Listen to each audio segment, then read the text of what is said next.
আজকের এই ছোট্ট গল্পটার নাম হচ্ছে বেষ্টু যখন বউ। যা হোক, বেশি কিছু বলবো না, গল্পটা শুরু করা যাক। দুজন দুজনকে চোখ মেরে সিটে গিয়ে বসলাম, আর এভাবেই পঞ্চম শ্রেণী পার হয়ে গেল। 25শে জানুয়ারি ছিল রূপার জন্মদিন, আর আমি জানতাম না। একটা ফ্রেন্ড 24শে জানুয়ারি আমাকে বলল যে কাল নাকি রূপার জন্মদিন। একদিনের ভেতরে কী বা করা যায়, এখন ভাবতে শুরু করলাম।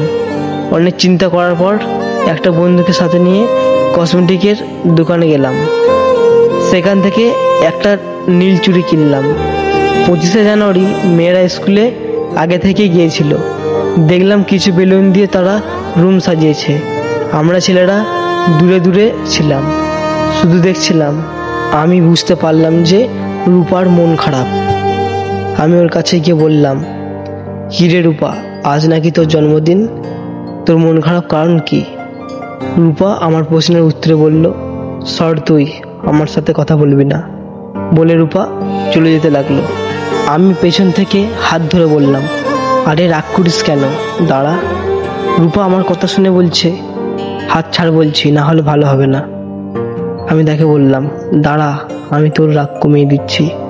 এই কথা বলে আমি পকেট থেকে চুড়িগুলো বের করে রূপার হাতে দিলাম। ঠিক তখনই 3-4জন বান্ধবী এসে বলল, এভাবে চুড়ি পরালে হবে না, প্রত্যেকবার চুড়ি পরানোর সময় হ্যাপি বার্থডে উইশ করতে হবে।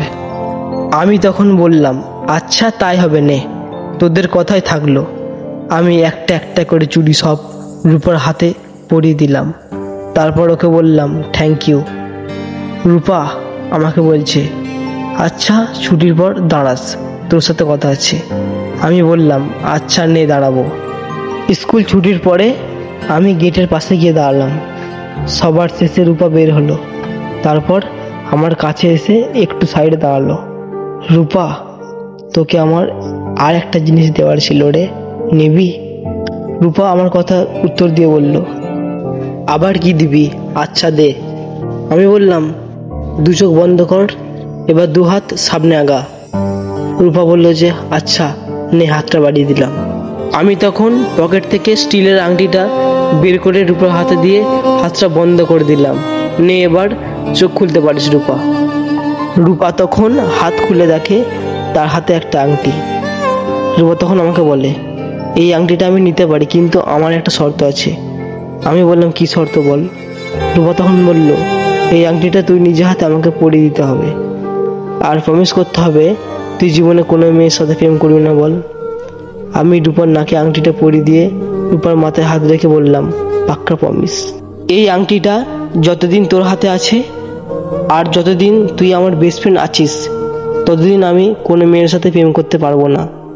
রূপা আমার 2 গাল টেনে দিয়ে বলল, বলে বাবালে, আচ্ছা চল, এখন প্যারেড যেতে হবে, দেরি হলে স্যার বকাবকি দিবে।